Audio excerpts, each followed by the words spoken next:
Maka ramai di kalangan rakyat bumi Palestin yang mengalami kecederaan fizikal, kecederaan mental, tekanan emosi, gangguan perasaan, kemurungan, dan ada yang sampai ke tahap membunuh diri.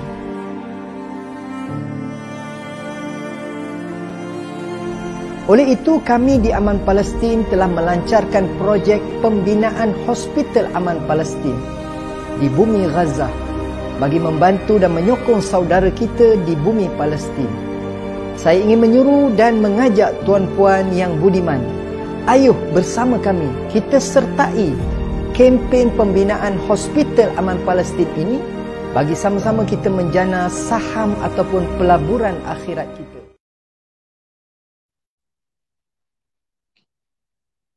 A'udzubillahi minasyaitonirrajim. Bismillahirrahmanirrahim. Alhamdulillahirrabbilalamin. Wassalatu wassalamu ala asyrafil anbiya'i wal mursalin wa ala alihi wa sahbihi ajma'in. Allahumma salli ala Sayyidina Muhammad wa ala ali Sayyidina Muhammad. Alhamdulillah kita bertemu lagi di hari Jumaat, penghulu segala hari, dan insyaAllah hari yang mana banyak perkara-perkara sunnah yang kita boleh laksanakan. Antaranya macam tadi saya mulakan dengan selawat kepada Rasulullah SAW, mandi sunat Jumaat, potong kuku dan sebagainya. Dan mudah-mudahan itulah yang kita amalkan pada hari ini, dan mudah-mudahan setiap amalan yang kita buat itu dimulakan dengan bismillah, dan mudah-mudahan akan mendapat berkah dan redha Allah, dan insya-Allah Allah bersamanya akan ada pahala pahala yang diberikan atas perkara-perkara sunnah yang kita laksanakan. Dan alhamdulillah seperti minggu-minggu sebelum ini kita akan mengadakan tazkirah Jumaat. Tapi biasanya kita buat sebelum Jumaat, tapi kali ini Aman Palestin Sabah melihat situasi ataupun keadaan, kita buat selepas Jumaat dan pada waktu petang. Dan mudah-mudahan ramai di antara kita yang pada masa itu kita ada masa free dan sama-sama untuk kita mendengar perkongsian yang akan diberikan oleh tetamu-tetamu undangan kami setiap minggu. Dan alhamdulillah sebelum ini kita sudah bercerita berkaitan dengan Yaman, kelebihan bersedekah, dan kita bersama dengan Azatiza Sabahan. Dan kali ini kita jemput tetamu kita daripada Semenanjung, dan orangnya sebenarnya bukan orang luar ataupun bukan orang baru dalam Aman Palestin. Beliau dulu pernah berkhidmat di Aman Palestin, dan seperti biasa beliau meneruskan perjuangan menyebarkan dakwah Islam di tempat lain, tapi masih menjadi perunding dan penceramah Aman Palestin. Okey, tetamu yang saya maksudkan, tengok saya tersasul-sasul sudah. Debaran tu kan bersama dengan orang-orang hebat ni, itulah walaupun jadi moderator, tapi setiap yang kita ucap tu menjadi satu, orang kata kita berdebar-debar, takut tersalah sebut dan sebagainya. Jadi tetamu yang saya maksudkan adalah Ustaz Salman Abdul Rahman. Jadi saya jemput beliau ke pentas maya kita. Assalamualaikum Ustaz. Waalaikumsalam warahmatullahi wabarakatuh. Apa kabar Ustaz, sehat? Alhamdulillah sehat. Puan Jum sehat? Lama, saya rasa dalam 7 tahun saya tidak jumpa Ustaz, tapi orang kata maintain. Mesti ada orang kata rahsia-rahsia awet muda ni kan, Ustaz mungkin boleh share kali lepas ni. Sentiasa Amalkan muda, alhamdulillah. Sentiasa ambil wuduk. Oh, alhamdulillah, Allahu akbar. Saya juga sentiasa ambil wuduk Ustaz, tapi macam seperti hari seperti ini kali. Okey Ustaz. Jadi terus kepada tujuan kita pada hari ini. Sebenarnya pada hari ini para sahabat semua yang bersama kita, sama ada di Facebook personal saya, kalau anda ingin melihat secara langsung live ini, boleh ke Facebook Aman Palestin Sabah. InsyaAllah di sana orang kata ada ustaz bersama di sana. Okey, begitulah. Jadi pada kali ini kita akan bercerita berkaitan dengan deklarasi Balfour. Sekarang ini sebenarnya detik ini 12 hari bulan 10 genap 104 tahun 10 hari deklarasi Balfour dimeterai, dan yang mana sebenarnya setiap tahun kerana kegembiraan atau kebanggaan Britain dan juga Yahudi di Israel, setiap tahun mereka akan sambut Hari Deklarasi Balfour ini 2 November setiap tahun.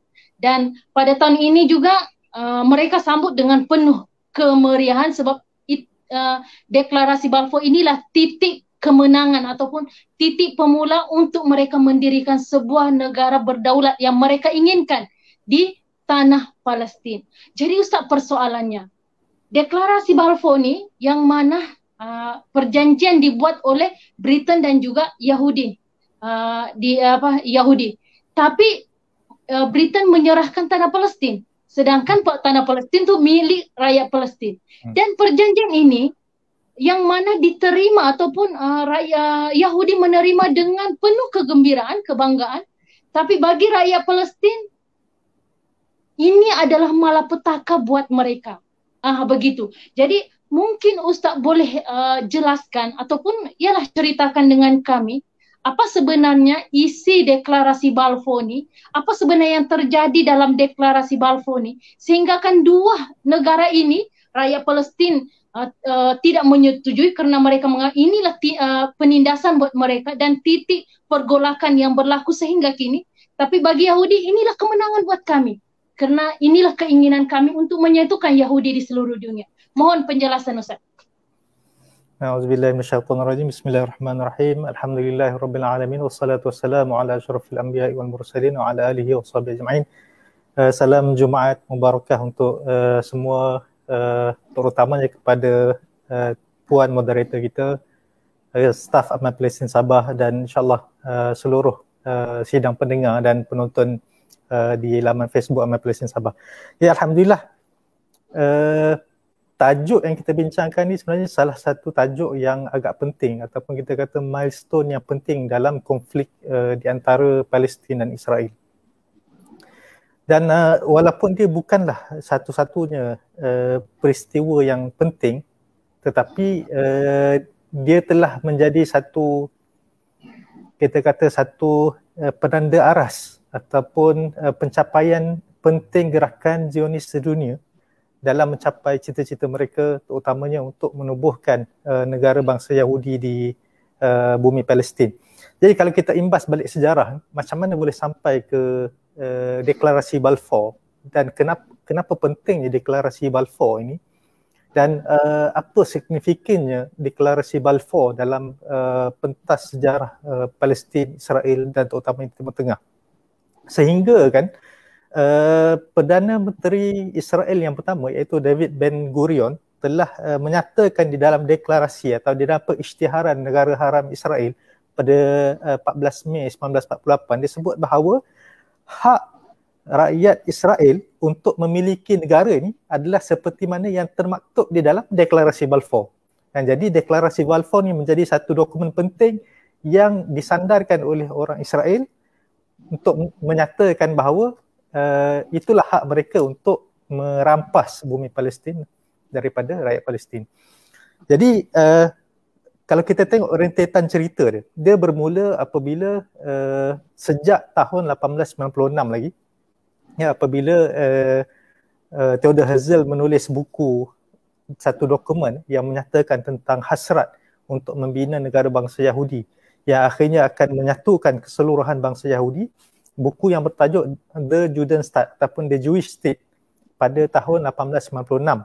Setahun selepas buku tersebut ditulis, telah diadakan Kongres Yahudi pertama pada tahun 1897. Jadi ini dia punya sejarah dia. 1897 adalah titik tolak, kita kata, titik tolak kepada Zionist movement yang serius untuk mendapatkan bumi Palestin untuk bangsa Yahudi. Okay. Kemudian berlaku banyak peristiwa. Cubaan untuk membeli daripada Uthmaniyah yang gagal dan sebagainya, dan mungkin kita kata yang signifikan adalah apabila berlakunya atau tercetusnya Perang Dunia Pertama pada tahun 1914. Dan pada tahun 1914 berlakunya Perang Dunia Pertama. Jadi penting untuk kita faham bahawa keseluruhan peristiwa ni, Deklarasi Balfour, Perjanjian Sykes-Picot dan beberapa perjanjian penting yang telah mengubah pentas Timur Tengah utamanya, berlaku di sekitar peristiwa Perang Dunia Pertama. Okay. Jadi Perang Dunia Pertama ni adalah perang di antara dua pakatan kuasa-kuasa besar dunia. Di pihak yang pertama yang kita biasa dengar sebagai the allies ataupun pihak bersekutu, melibatkan negara Rusia. Walaupun ketika Rusia terlibat, dia masih lagi mengamalkan sistem monarki, belum lagi sistem republik.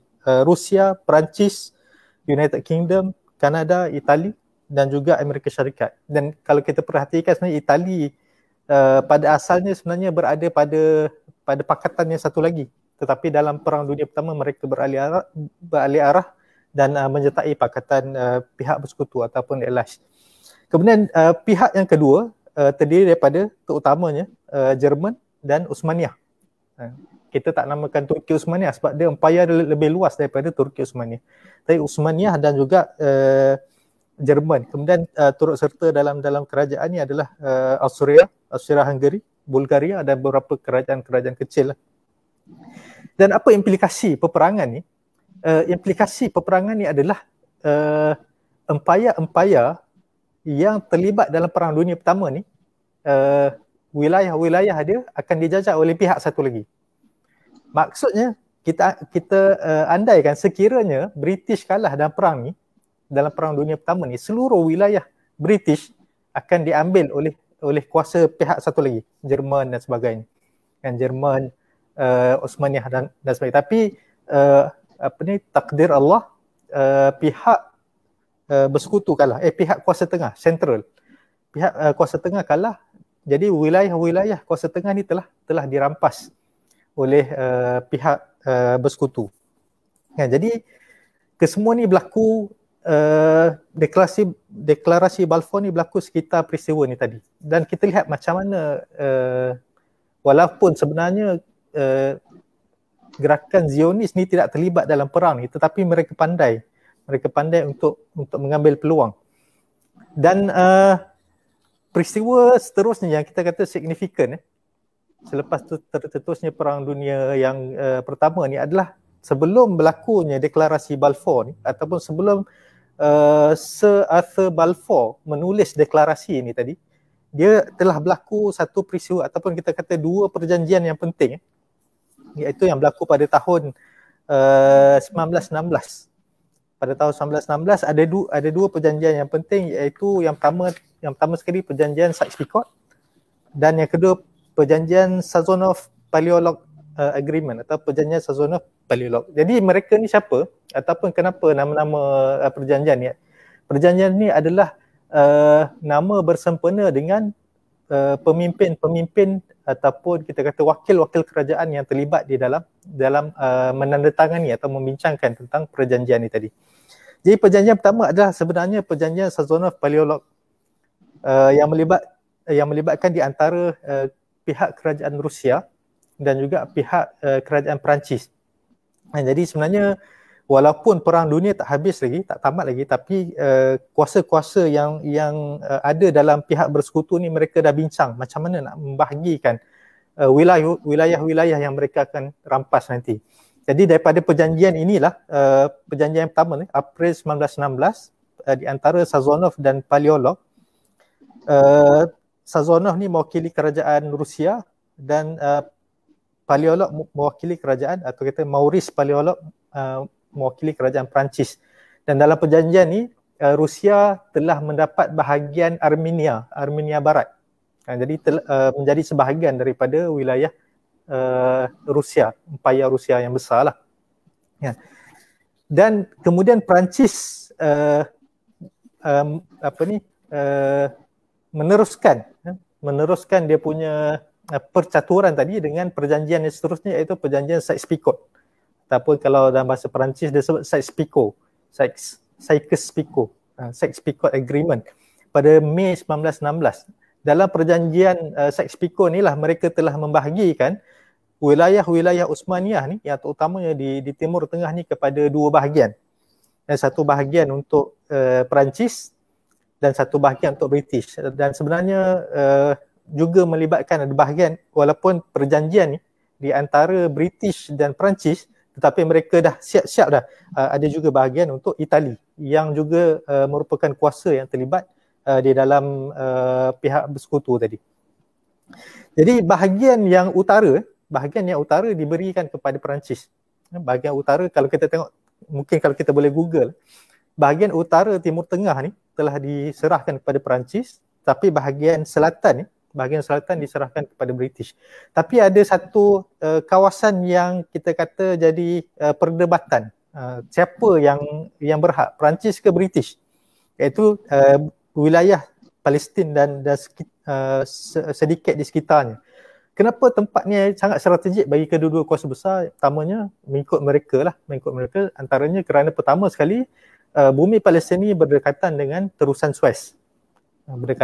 Terusan Suez yang sangat strategik dan sangat penting untuk laluan perdagangan bagi kedua-dua kuasa besar, British dan Perancis. Jadi mereka tak dapat nak buat kesimpulan tentang siapakah yang berhak untuk menguasai wilayah Palestin ni tadi.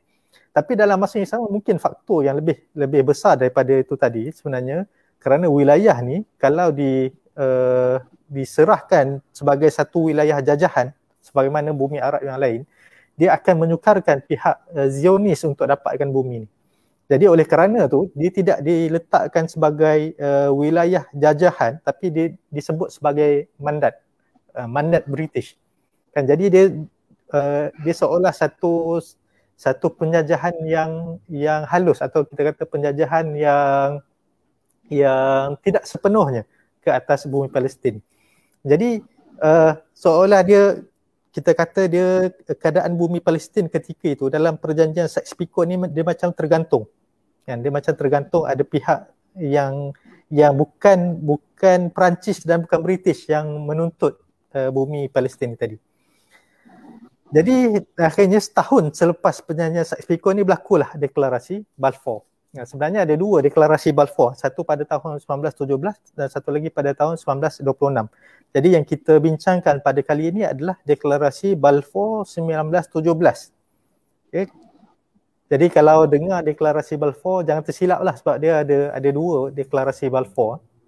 Jadi deklarasi Balfour yang kita maksudkan adalah deklarasi Balfour pada 2 November 1917 dan diterbitkan di dalam media seminggu selepas itu, iaitu pada 9 November 1917. Jadi apa yang terkandung di dalam deklarasi Balfour? Jadi deklarasi Balfour ni telah dikeluarkan oleh seorang tokoh politik Britain yang bernama Sir Arthur Balfour, yang berasal daripada Scotland sebenarnya, Jadi kita kena faham juga sebenarnya orang-orang Yahudi ataupun kita kata anggota kepada kesatuan Yahudi yang berada di Britain dan Eropah, mereka sebenarnya menolak idea untuk orang-orang Yahudi berpindah dan duduk di negara lain ataupun terutamanya berhijrah ke bumi Palestin. Kenapa?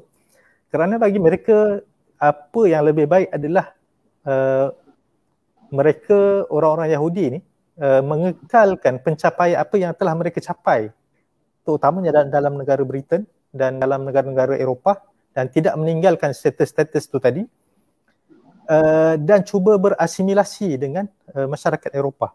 Kan, sebab ada yang dah jadi tycoon, businessman, ada jadi banker dan sebagainya. Jadi kalau mereka tinggalkan semua ni, mereka kena mulakan yang baru. Kan, tapi kerana ideologi dan kerana pemikiran perlunya untuk menyatukan bangsa Yahudi yang dipelopori oleh gerakan Zionis antarabangsa ni, akhirnya dia telah mengatasi ataupun telah menguasai atau mendominasi pemikiran orang-orang Yahudi yang ada ketika itu. Dan dokumen ni, deklarasi Balfour ni telah ditulis oleh Sir Arthur Balfour dan diserahkan kepada seorang pemuka gerakan Zionis di Britain, atau kita kata ketua dia lah, ketua gerakan Zionis Britain yang bernama Rothschild, ataupun nama penuh dia Lionel Walter Rothschild. Dia merupakan anak kedua kepada Baron Rothschild, ataupun kita kata ayah dalam keluarga Rothschild ni, ayah yang kita kata telah membuat perancangan yang agak teliti lah macam mana untuk memastikan anak-anak dia ataupun keluarga dia akhirnya menguasai terutamanya kewangan dan ekonomi di Eropah lah. Jadi Walter Rothschild ni adalah salah seorang banker di British dan yang sangat berpengaruh dan kita kata mempunyai power ataupun kuasa mempengaruhi politik dan polisi-polisi yang ada di negara Britain ketika itu. Jadi berdasarkan dokumen yang diserahkan kepada Walter Rothschild ni akhirnya menjadi dokumen yang disandarkan oleh Gerakan Zionis Sedunia yang menyatakan bahawa bumi Palestin telah diletakkan di bawah mandat British atau dikuasai British melalui mandat selepas Osmania kalah, dan British telah menyerahkan hak bumi Palestin tadi, menguasai bumi Palestin kepada Gerakan Zionis berdasarkan deklarasi Balfour tadi. Jadi itu kita tengok dia punya keseluruhan peristiwa ataupun kronologi macam mana akhirnya mereka dapat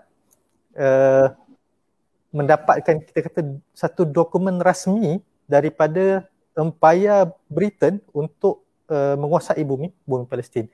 Jadi salah satu episod yang panjang dalam mereka mencapai cita-cita mereka untuk menguasai bumi Palestin. Jadi kita kena ingat bahawa cita-cita untuk menguasai bumi Palestin ni yang diasaskan oleh Theodore Herzl pada 1896 dan dikongreskan pada 1897, mereka letak satu garis masa yang mereka kena capai, iaitu dalam tempoh 50 tahun. Kan, jadi daripada 1897 sehinggalah 2017 lebih kurang dalam 20 tahun. Jadi dalam tempoh 20 tahun mereka dapat satu dokumen deklarasi dan dalam masa daripada deklarasi tadi dalam tempoh 30 tahun mereka berjaya untuk mengisytiharkan penubuhan negara Israel. Dan itu mungkin sedikit sebanyaklah berkenaan tentang deklarasi Balfour ni tadi. Alhamdulillah, saya rasa penjelasan yang sangat orang kata jelas, huraian yang sangat jelas bagaimana sebenarnya rentetan sehingga terwujudnya deklarasi Balfour ni. Dan sebenarnya sahabat semua yang baru bersama kita pada hari ini, kita membincangkan sempena orang kata Yahudi ataupun Britain memperingati hari Balfour, deklarasi Balfour ni 2 November, dan itu yang kita bincangkan pada hari ini. Dan sebenarnya setiap sejarah ini mempunyai, kenapa kita kaji, sebab ada pengajaran yang sangat banyak untuk kita jadikan panduan bukan saja dalam hidup tapi juga dalam negara kita, dalam persatuan kita dan sebagainya. Dan pasti sejarah itu akan berulang. Jadi apa yang disampaikan oleh tetamu kita pada hari ini adalah banyak pengajaran-pengajaran yang kita boleh ambil sebagaimana sebenarnya musuh-musuh kita di luar sana sedang merancang sebaik-baiknya. Bagaimana kalau kita lihat Ustaz sebut tadi keluarga Rothschild memastikan, menyusun macam mana supaya keluarga dia menguasai ekonomi dunia. Dan begitu juga Zionisme, perancangan yang sangat teliti sehingga kan mereka boleh menguasai Palestin hanya dengan satu deklarasi. Deklarasi Balfour. Okey. Jadi soalan yang kedua, Ustaz, deklarasi Balfour ni termeterai seolah-olah menjadi satu tiket emas buat Yahudi untuk mereka berkumpul dan untuk mereka menjajah tanah Palestin. Sudah tentu mereka merampas dan menghalau rakyat Palestin, itu sudah pasti. Jadi sebenarnya sebelum itu mereka sudah mempunyai ataupun mereka sudah melaksanakan banyak usaha. Antaranya mereka melihat bagaimana kerajaan Utsmania pada masa itu sangat-sangat lemah dengan berhadapan dengan berbagai masalah. Mereka pergi berjumpa dengan Sultan Abdul Hamid II untuk mereka memohon tanah Palestin. Tapi Sultan Abdul Hamid II menolak kerana dia kata terbebasnya tanah Palestin ni hasil daripada darah-darah umat Islam. Macam itulah lebih kurang. Dan akhirnya itulah usaha yang gagal. Dan itu adalah teori dari segi sejarah yang sudah berlaku dahulu. Tapi apa yang berlaku sekarang ni Ustaz adalah normalisasi. Bagaimana negara-negara Islam yang lain sekarang ni menerima wujudnya negara Israel berdaulat. Seolah-olah mereka menyokong wujudnya deklarasi Balfour. Mereka menyokong wujudnya pembunuhan dan penindasan di Palestin. mereka menyokong bagaimana rakyat ataupun tentera Israel Yahudi menceroboh Masjid Al-Aqsa.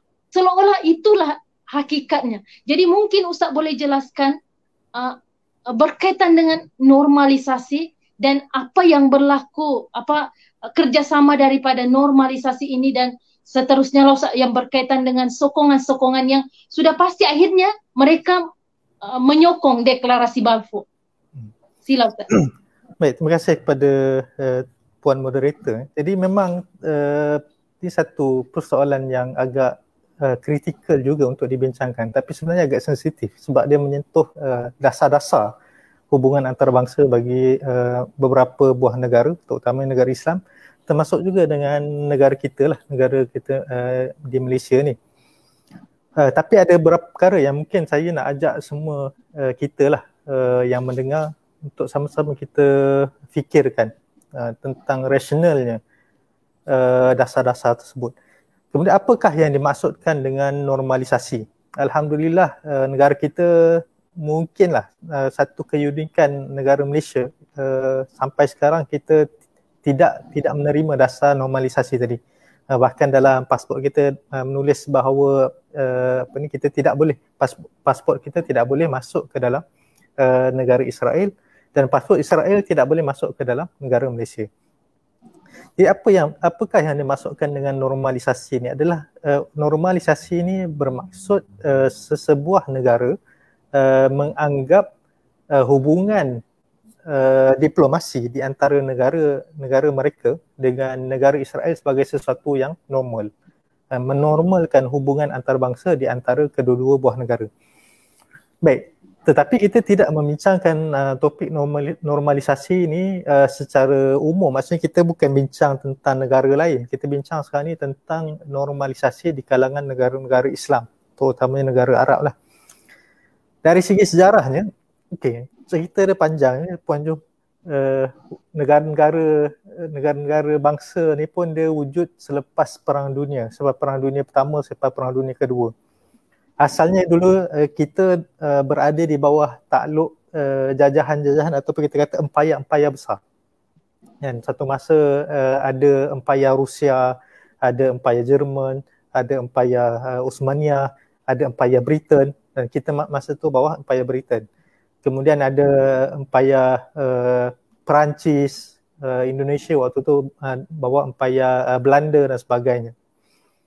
Kemudian berlakunya Perang Dunia Pertama, Perang Dunia Kedua, dan selepas berlakunya Perang Dunia Kedua ni lebih kurang 1940-an, waktu tu berlumba-lumba berlakunya kemerdekaan negara-negara bangsa. Termasuklah ketika itu diisytiharkan penubuhan negara Israel 1948 dan Tanah Melayu berjaya mencapai kemerdekaan pada tahun 1957, dengan lebih kurang 11 tahun. 9 tahun selepas penubuhan negara Israel. Jadi bermulanya satu era baru, kita nampak bermula satu era baru dan masing-masing negara berlumba-lumba membangunkan negara mereka, ekonomi dan sebagainya, dan mula meletakkan dasar-dasar bagaimana mereka nak berinteraksi di peringkat antarabangsa di antara negara dan sebagainya. Dan kalau kita perhatikan negara Arab, walaupun di peringkat awal, negara Arab di peringkat awal mereka telah menerima tawaran-tawaran daripada pihak Britain untuk bekerjasama dengan Britain untuk cuba keluar daripada berada di bawah kuasa Uthmaniyah. Ini yang berlaku. Satu tempoh yang panjang, pemimpin-pemimpin kabilah Arab telah dipengaruhi oleh pimpinan, kita kata pimpinan ataupun politician, ahli-ahli politik ataupun kita kata wakil-wakil kerajaan Britain yang untuk bekerjasama dengan Britain supaya mereka melakukan pemberontakan dan mereka melakukan gerakan untuk cuba keluar daripada pengaruh Uthmaniyah. Akhirnya mereka berjaya keluar. Walaupun tawaran asalnya adalah tawaran asalnya adalah ketua-ketua kabilah ni tadi mereka akan diangkat menjadi raja bagi keseluruhan tanah Arab. Satu tawaran yang besar, maksudnya mereka akan ada satu wilayah yang besar. Dan tapi akhirnya rupanya Britain dia bukan mendekati seorang je pemimpin, dia mendekati ramai pemimpin. Jadi oleh kerana ramai, dia kena bagi-bagilah di antara pemuka-pemuka ni. Ada yang dapat Iraq, ada yang dapat Syria, dapat Jordan, ada yang dapat Arab Saudi, ada yang dapat Yaman dan sebagainya. Jadi itu apa yang telah berlaku. Walaupun mereka sangat kita kata bekerja sama rapat dengan Britain, kan, bekerjasama rapat dengan Britain untuk keluar daripada istilah ada penguasaan Uthmaniyah, tetapi keistimewaan pemimpin Arab waktu itu adalah mereka tidak akan betul ansur tentang tanah-tanah suci Mekah, Madinah dan Palestin, Baitul Maqdis Palestin. Itu tak ada kompromi. Maksudnya mereka macam mana pun tidak akan menyerahkan bumi Palestin, bumi Baitul Maqdis kepada Yahudi. Jadi ini satu perkara yang jelas. Sebab tu kita tengok walaupun Arab Saudi mempunyai hubungan yang rapat dengan kerajaan Britain daripada awal penubuhan negara dia, 1920-an, 30-an, kan, tetapi mereka tidak pernah tunduk kepada tekanan untuk mengiktiraf negara Palestin diserahkan kepada bangsa Yahudi. Kan, walaupun negara Arab Saudi ini tertubuh dengan bantuan Britain sekalipun, kan, mereka tidak pernah tunduk kepada permintaan menyerahkan bumi Palestin. Ini satu perkara yang sangat jelas.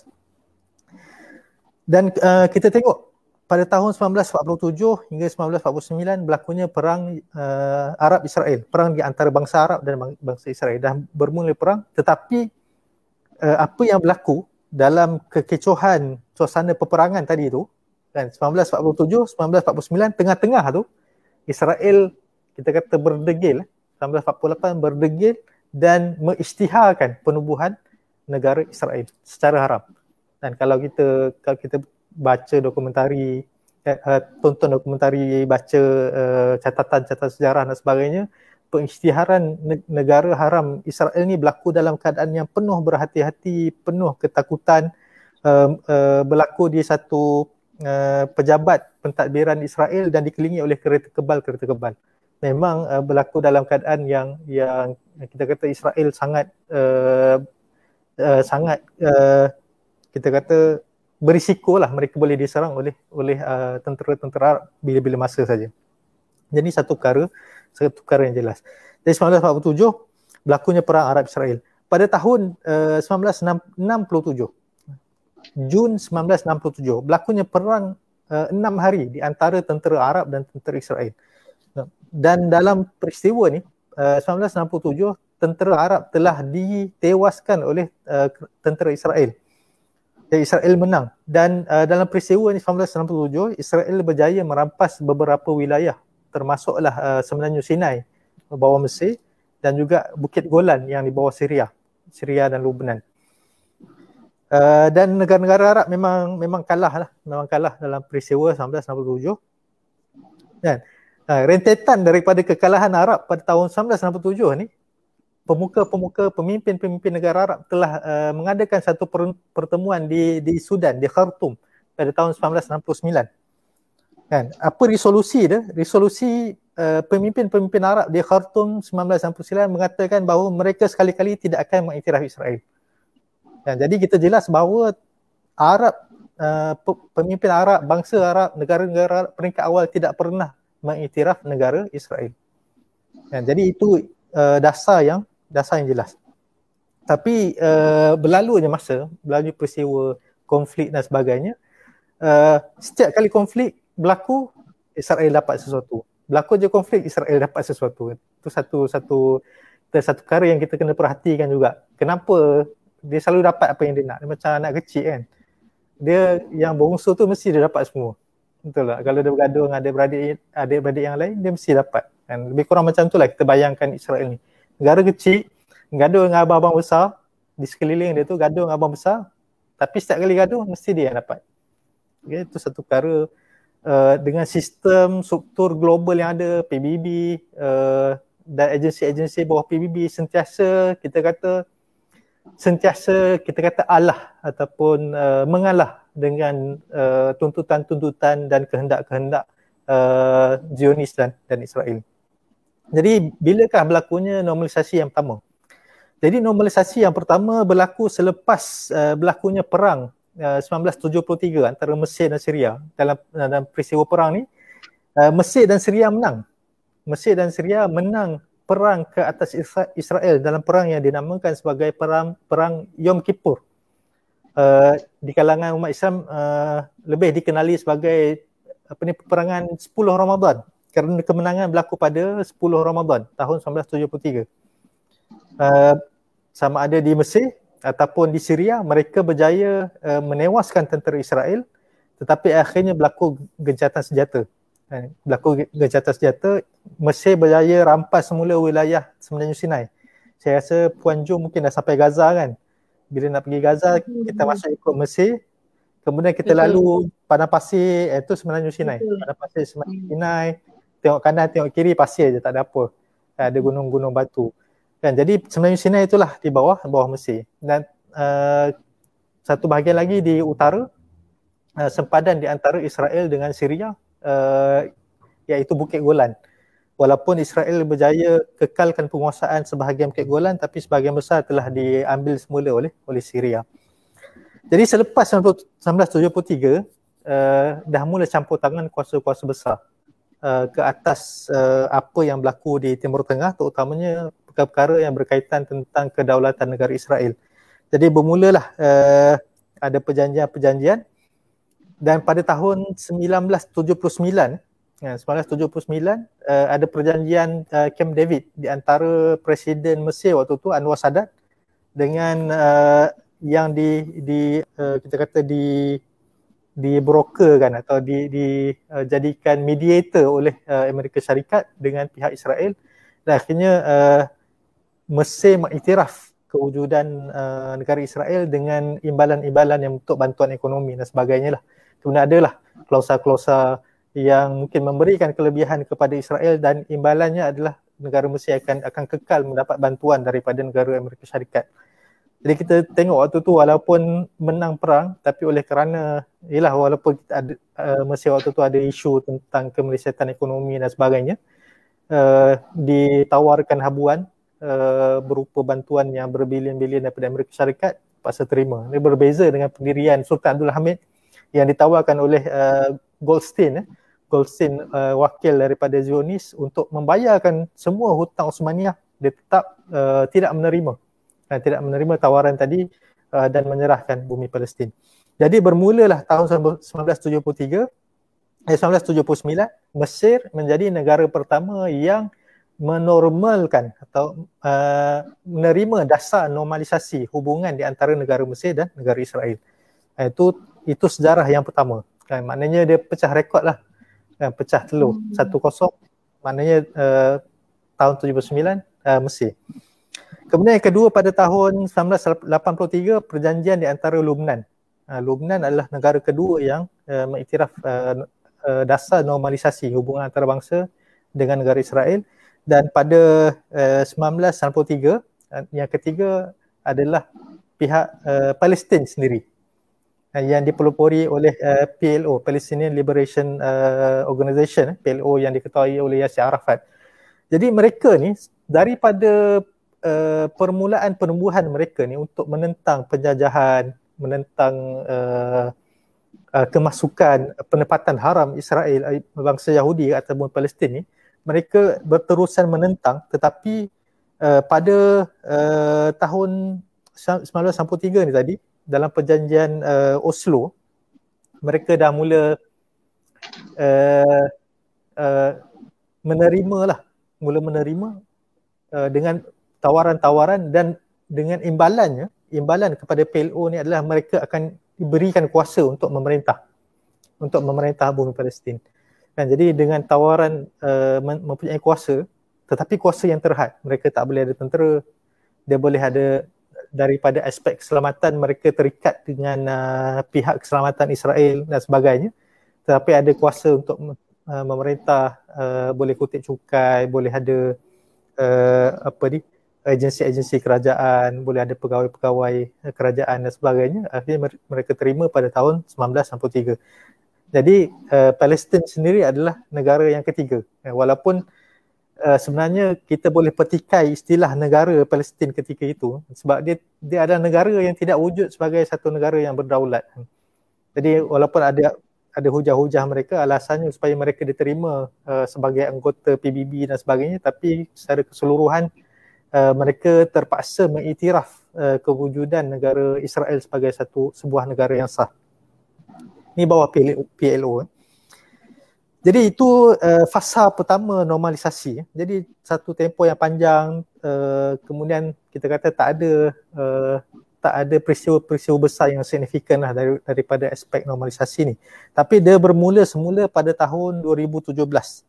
Pada tahun 2017 berlakunya Pakatan Negara Arab yang dipelopori oleh negara Arab Saudi untuk dan peristiwa ni berlaku selepas saya kira satu rentetan peristiwa yang agak panjang bertahun-tahun, iaitu Arab Spring.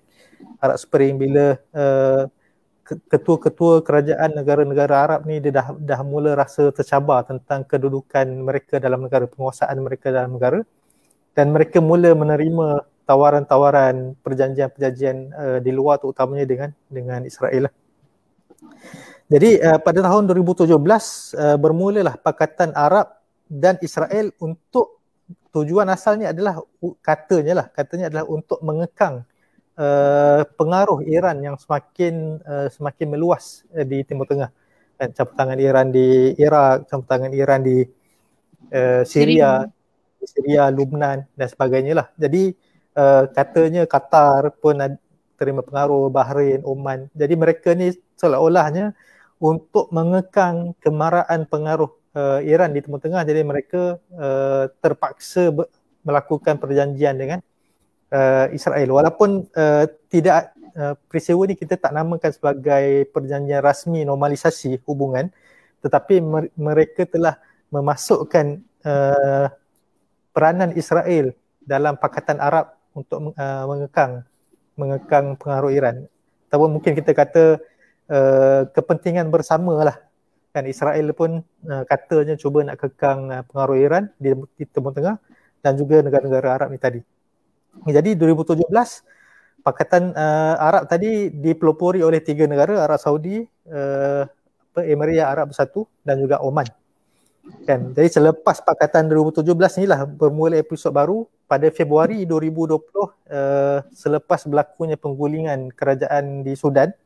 Jadi ketua yang kita kata ketua caretaker kerajaan Sudan waktu tu telah menandatangani perjanjian dasar normalisasi kerajaan Sudan dengan kerajaan Israel.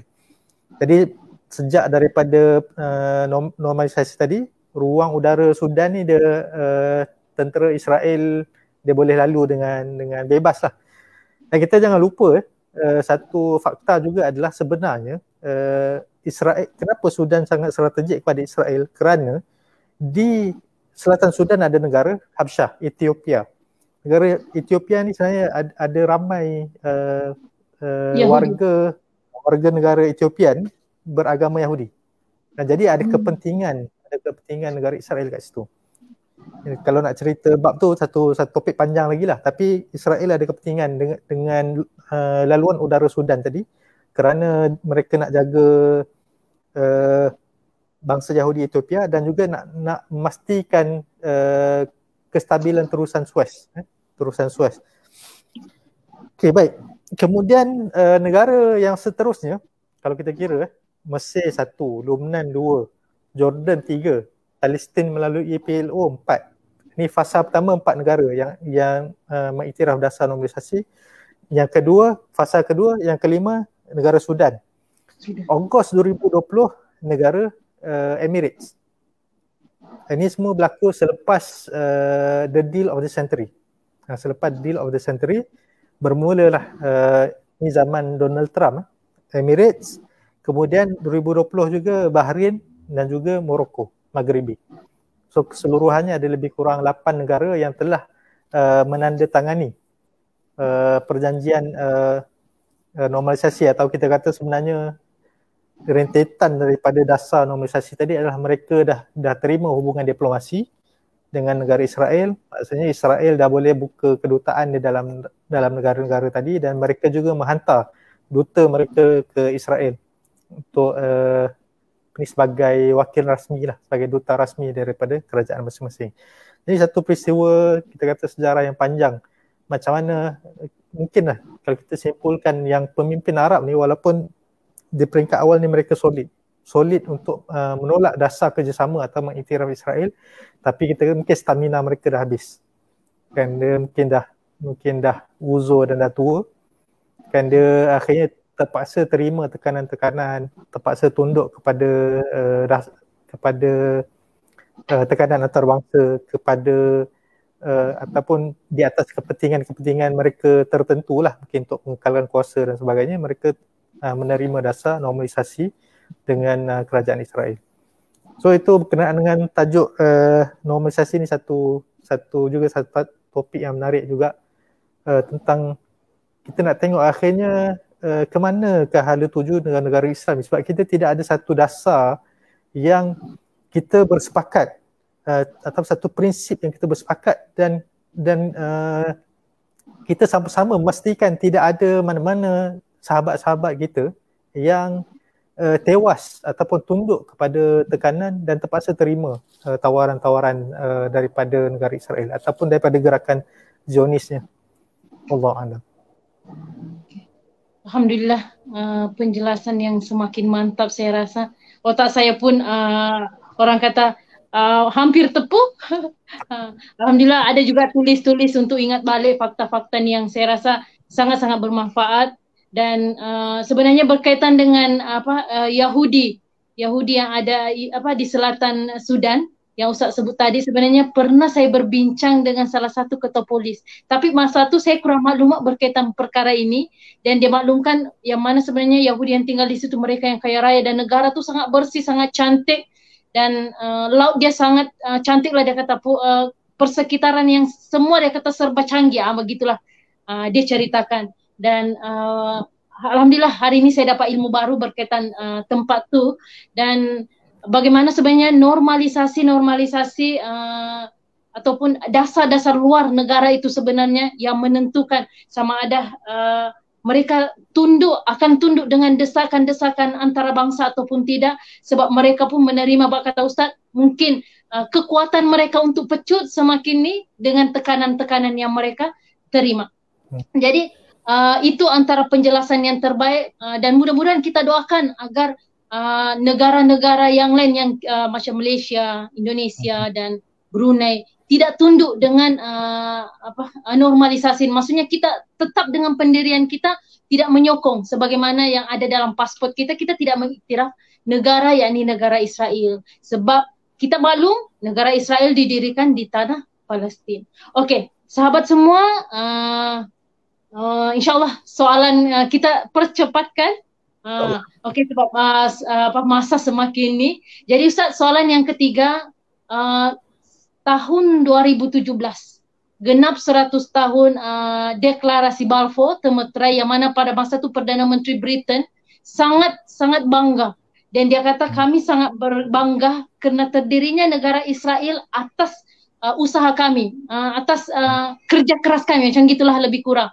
Dan kami akan terus menjadikan 2 November ini adalah satu hari kebesaran kami.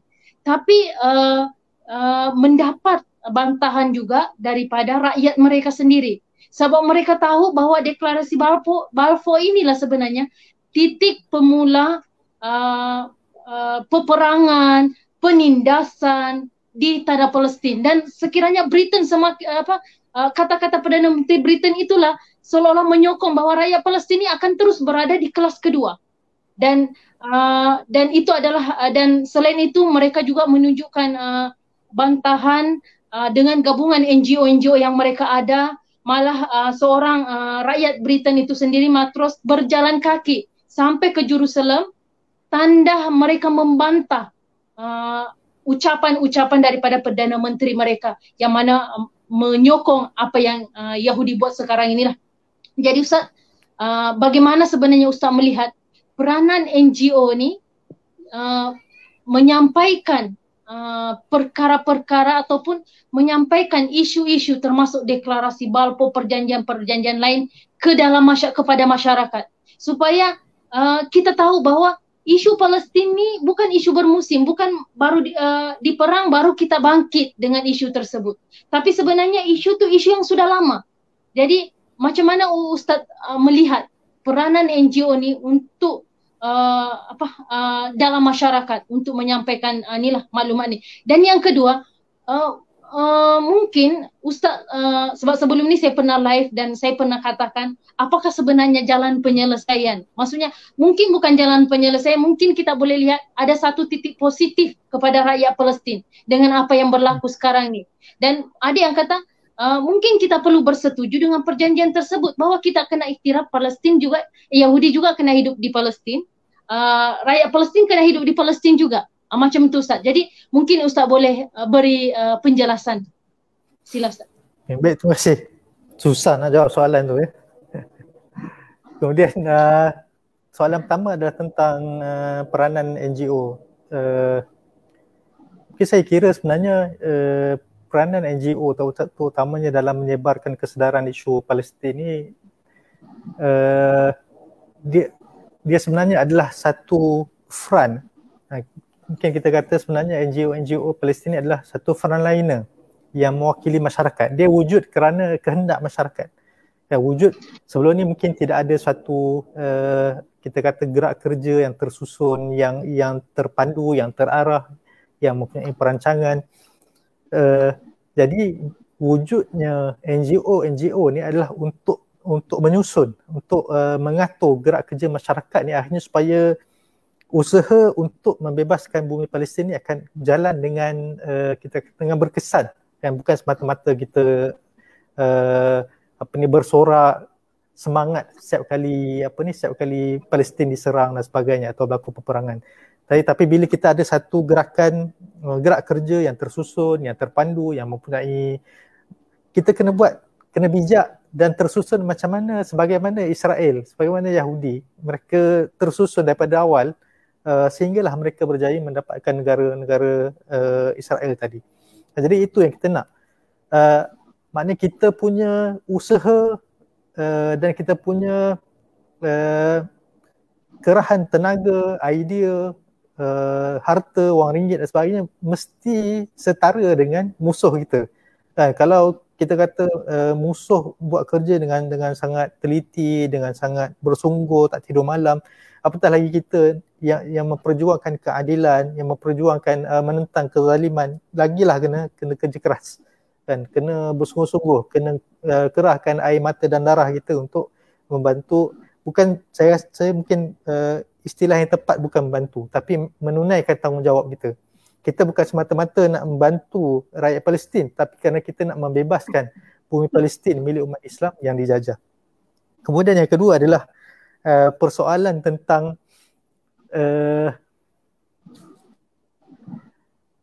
perjanjian. Betul ke soalan kedua tadi? Okay, macam mana kedua, maksudnya apa penyelesaian? Mungkin bukan penyelesaian lah, tapi lebih kepada titik positif lah. Penyelesaian konflik Palestin ni memang agak rumit kerana kita telah diperangkap dalam satu kita kata satu plan, kita kata dalam satu perangkap lah yang menyebabkan kita susah untuk keluar. Kita telah diletakkan di dalam negara yang memisah-misahkan umat Islam. Kita dipecahkan oleh aliran-aliran pemikiran di kalangan umat Islam, menyebabkan kita kalau pesaing kita buat sesuatu kita serang dan anggap salah. Dan sedangkan mereka tu satu akidah dengan kita dan sebagainya. Jadi ini satu perangkap-perangkap yang akhirnya menjadikan usaha utamanya untuk membebaskan bumi Palestin lebih sukar, kan? Tetapi tak mustahil. Sukar tetapi tak mustahil. Kena ada mana-mana pihak yang memulakan, dan yang menyatukan, yang merangkul seluruh umat, yang menghentikan pemusuhan di kalangan umat Islam, kadang-kadang kita disebukkan dengan perbalahan yang kecil-kecil, politik, kemudian perbezaan suku, perbezaan contohnya kita dengan negara jiran kita yang serantau, dimomokkan dengan permusuhan-permusuhan yang pasal bola, pasal benda-benda yang kecil dan tak signifikan, yang telah mengalihkan kita daripada isu besar yang lebih utama lah. Dan kita tengok mungkinlah kita boleh kata kita seharusnya berterima kasih pada isu Palestin dan rakyat Palestin, kerana isu dan perjuangan mereka lah yang menyatukan kita. Dan kita tak sangka yang bila dalam isu Palestin ni, rakyat Malaysia dan rakyat Indonesia punya satu jiwa, kan, sebagai contoh. Kan kita sama-sama nak melihat bumi Palestin tu bebas.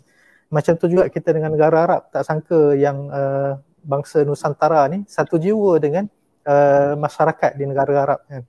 Kita nak sama-sama melihat bumi Palestin ni bebas, dan mereka sangat menghargai, kan. Bila tengok Malaysia ni, rakyat Malaysia ni antara yang paling terkedepan dalam perjuangan isu Palestin ni, mereka sangat tersentuh dan sangat menghargai bangsa yang jauh daripada Palestin, kan, yang tak berjiran pun dengan Palestin, jauh, tak pandai bahasa Arab, kan, mungkin pandai mengaji tapi tak pandai bahasa Arab. Kemudian tetapi sangat menghayati dan bersungguh-sungguh, kan, memperjuangkan isu keadilan untuk rakyat Palestin. Kita tengok dalam perang serang ke atas Gaza baru ni, macam mana netizen kita, kan, tak ada siapa yang atur pun, tak ada siapa yang suruh dan sebagainya. Oleh kerana rasa sayang, rasa simpati kepada rakyat Palestin, mereka bangkit untuk berjuang, kan. Sampai ada hashtag Israel koyak, dan netizen Israel betul-betul terkesan dengan serangan-serangan netizen kita ni. Jadi saya rasa isu Palestin ni memang satu isu yang penting untuk kita, yang menyatukan kita, dan kita tak boleh berhenti setakat tu. Kita kena lanjutkan lagi. Kita kena, daripada semangat kesatuan, semangat perjuangan yang ada ni, kita kena bangkit dan bina diri kita ni, bina kekuatan diri kita ni, supaya akhirnya kita boleh membebaskan betul-betul, real, kita mampu untuk membebaskan bumi Palestin, insya-Allah. Wallahu a'lam. Alhamdulillah, daripada perkongsian tadi saya dapat simpulkan bahawa kekuatan ataupun kejatuhan kerajaan Uthmaniyah, antara kesan juga bagaimana sebenarnya Islam semakin lemah apabila negara-negara Islam dipecah-pecahkan, dan akhirnya bila negara Islam dipecahkan, dan sekarang kita lihat umat-umat Islam pula dipecah-pecahkan dengan pelbagai agenda-agenda, dengan pemikiran, dengan kepentingan tersendiri, dan itu adalah salah satu titik kelemahan kesatuan kita sebenarnya. Jadi itu adalah pengajaran juga sebenarnya daripada apa yang berlaku di Palestin untuk sahabat semua, bahawa jangan sesekali perbezaan itulah sebenarnya memecahkan, dan sekarang apa yang kita perlu buat adalah kesatuan, kerana kesatuan itulah adalah titik kekuatan kita, sama ada untuk negara, untuk bangsa, dan juga apalagi untuk pembebasan Palestin itu sendiri. Jadi alhamdulillah sebenarnya sebagai NGO Aman Palestin, kita sudah 16 tahun bertapak di negara kita, dan sejak 2008 kita sudah ada cawangan di Gaza, bukan negara, minta maaf, sudah ada cawangan di Gaza. Dan alhamdulillah sekarang kita sudah orang kata terbang jauh ke Indonesia dengan membuka 4 cawangan di sana, dan beberapa perwakilan di negara lain. Satu adalah titik ataupun satu tujuan utama adalah untuk kita tahu, untuk menyatukan bahawa sebenarnya tujuan kita ataupun matlamat yang perlu kita letak juga dalam hidup kita adalah memperjuangkan isu Palestin. Pembebasan Masjid Al-Aqsa, itu adalah tujuan kita selain untuk menyatukan kita semua. Jadi itu adalah antara agenda yang kami NGO kecil untuk sampaikan kepada dunia, bahawa apa yang kita perlu buat adalah kita perlu lihat kembali sejarah. Bagaimana daripada sebelum deklarasi Balfour sehinggalah terjajahnya tanah Palestin kerana aturan yang sangat licik daripada pihak-pihak Zionislah Yahudi. Dan begitu juga kita sekarang ini, kita perlu juga ada agenda-agenda untuk pembebasan tanah Palestin itu sendiri. Jadi Ustaz, soalan terakhir. Sudah jam 4, jam 3 kita mulai, sekarang sudah jam 4 tepat. Ustaz, yang terakhir, kata-kata daripada Ustaz, mudah-mudahan kata-kata itulah sebenarnya memberi orang kata semangat juang dalam diri para sahabat semua yang mendengar pada hari ini ataupun yang akan mendengar live kita, rakaman kita pada hari ini. Sila Ustaz. Baik, mungkin yang terakhir bila kita menyoroti peristiwa ni, pengajaran paling besar kepada kita, terutamanya kepada rakyat Malaysia dan umat Islam adalah apa yang kita boleh belajar daripada musuh kita sendiri.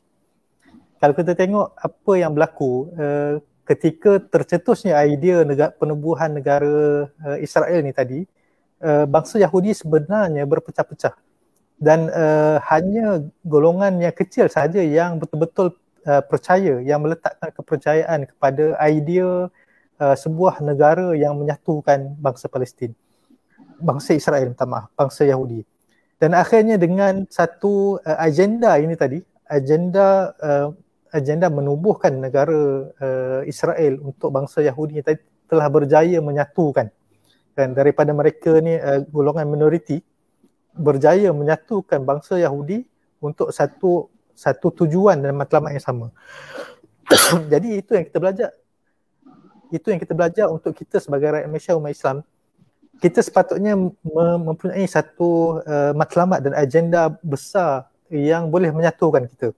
Dan akhirnya kita meletakkan perbezaan-perbezaan kecil yang menyebabkan kita berbalas setiap hari ini sebagai satu perkara yang tak penting. Kita letakkan tepi. Kerana cabaran kita ke depan itu sebenarnya lebih besar.